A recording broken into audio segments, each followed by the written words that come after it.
Yan, sa araw na to, gawa naman tayo ng vegetable salad recipe. Para sa mga sangkap, lahat yan hihiwain ng pahaba. So, meron tayong carrots, 1/4 lang na carrot, o 1/4, o medium carrots pala. And then, meron tayong lettuce. Isang lettuce or cabbage, pwede rin. So, hiwain din ng manipis yung ating onion, sibuyas, ayan. And then, ang ating cucumber, optional lang yan, guys.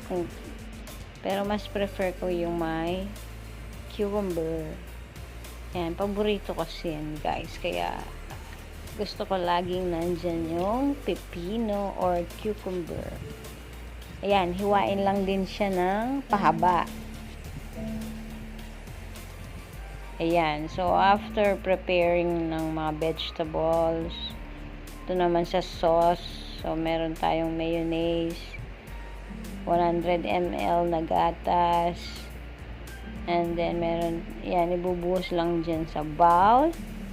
And then, yung ating sugar, 2 tablespoon sugar, 1 teaspoon na salt, and then 1 teaspoon na black pepper ground. Yan, para masarap ang ating ginawang sauce na pang restaurant. Ayun, panghuli yung ating ano ba yun? Yung ating suka. Pwede rin nyo rin lagyan ng lime juice yan, guys. Kahit 1/2 slice, mas masarap yan kung may lime juice din. Pero, since wala ako, hindi ko na nilagyan. Pero, same din naman. Masarap din naman yan. And then, halu-haluin lang. Panghuli yung mayonnaise na nilagay. Yan. After ng mga halo yan, guys, ito na yung ating mga vegetable. I-mix din natin lahat ang ating mga vegetables. Pagsama-samahin din sa isang bowl para mahalo natin yan ng maayos. So, ganyan lang.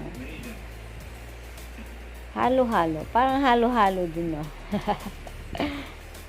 Mixed vegetable. Ayan, napakasarap niyan at napaka-healthy para sa mga health conscious.